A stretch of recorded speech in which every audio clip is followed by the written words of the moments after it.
Sebelumnya, namo saya di budaya, namo budaya. Perkenalkan, nama saya Dwi Lestari. Ini saya akan menjelaskan mengenai 4 kebenaran mulia atau Cattari Arya Sacani sebagai kerangka filosofis. Cattari Arya Sacani bukan hanya ajaran dasar Buddhisme, tetapi juga merupakan kerangka filosofis yang paling fundamental dalam memahami eksistensi manusia dan juga realitas kehidupan. 4 kebenaran mulia bisa dipahami sebagai struktur logis yang terdiri dari diagnosis, sebab penyakit, kemungkinan kesembuhan, dan resep penyembuhannya. Buddha tidak hanya memulai ajarannya dengan dogma atau penyembahan, melainkan dengan analisis mendalam tentang penderitaan manusia. Kebenaran pertama yaitu dukkha, yang mana menjelaskan bahwa kehidupan pada dasarnya tidak sempurna dan tidak sepenuhnya memuaskan. Dukkha bukan semata-mata penderitaan fisik, tetapi seperti sakit atau kehilangan. Ia juga mencangkup kegelisahan, kekosongan batin, ketidakpastian, kecemasan, dan juga ketidakmampuan manusia untuk mempertahankan kebahagiaan secara permanen.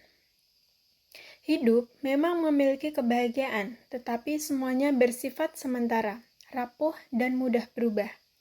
Bahkan momen bahagia pun mengandung potensi duka karena manusia takut kehilangannya.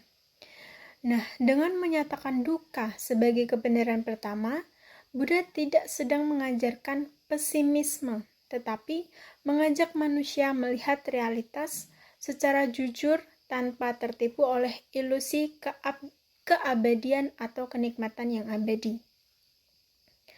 Kemudian, setelah memahami bahwa hidup ini tidak sempurna, kebenaran mulia kedua yaitu samudaya atau mengungkap penyebab dari dukkha, yakni tanha atau keinginan yang melekat.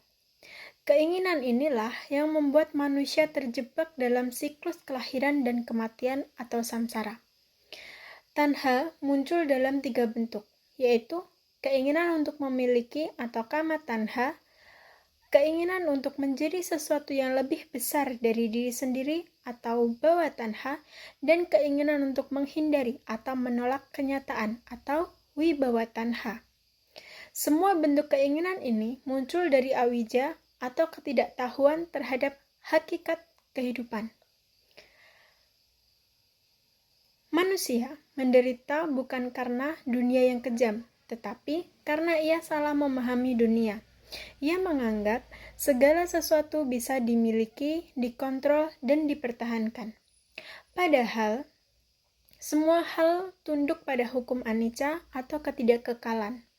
Dari sinilah muncul keserakahan, kecemburuan, kebencian, dan rasa takut kehilangan.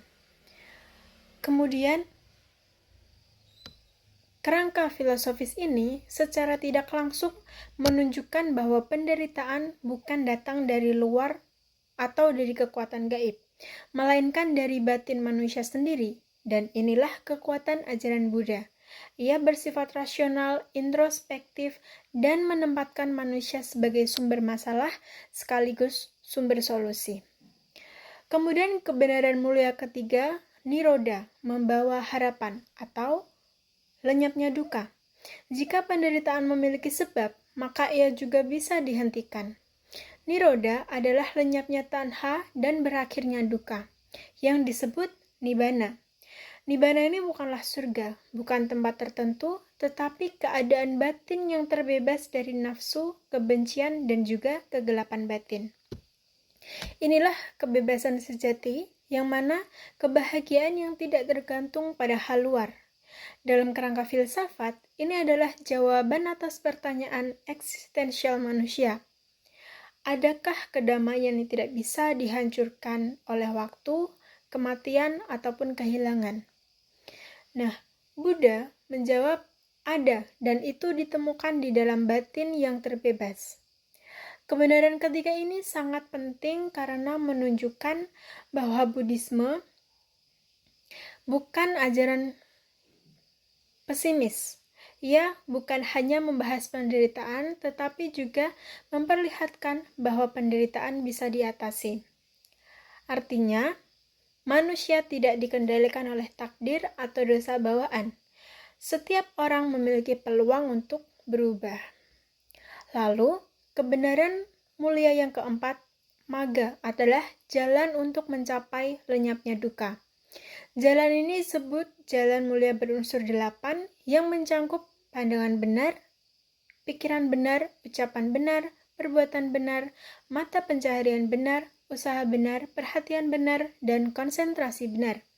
Meski sering dianggap sebagai 8 bagian terpisah, sebenarnya ini adalah satu jalan utuh yang berkembang harmonis. Dalam kerangka filosofis, jalan ini menunjukkan bahwa pembebasan bukan datang dari doa atau ritual semata, tetapi dari latihan kesadaran, etika, dan juga kebijaksanaan. Jalan ini juga menjembatani dua ekstrem, tidak tenggelam dalam kenikmatan indera dan tidak menyiksa diri secara berlebihan.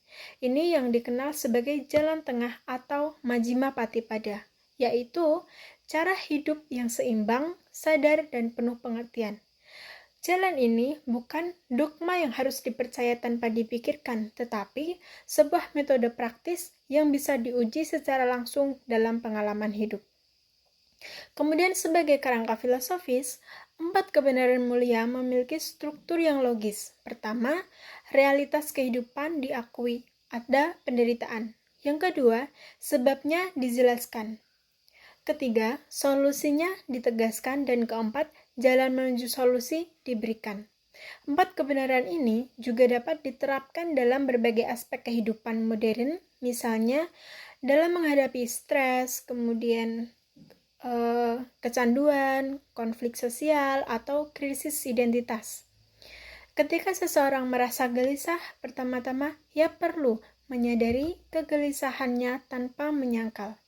Kedua, ia perlu memahami penyebabnya, apakah karena ekspektasi, keinginan untuk dikagumi, atau ketakutan ditinggalkan.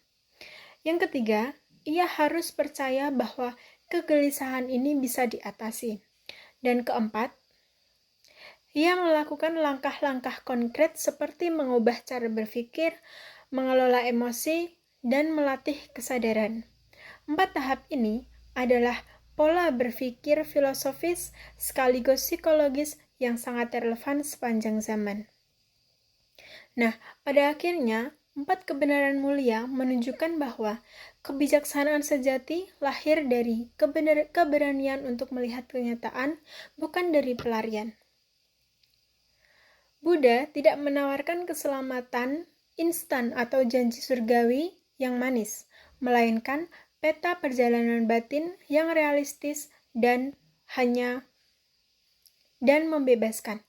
Ia mengajak kita untuk memahami, bukan hanya percaya, untuk mengalami, bukan hanya menghafal, dan inilah mengapa 4 kebenaran mulia disebut sebagai kerangka filosofis.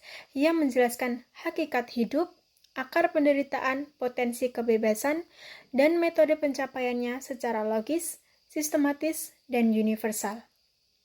Mari kita coba mempraktikkan dalam kehidupan sehari-hari, lebih sadar, lebih bijak, dan lebih lembut terhadap diri sendiri maupun orang lain.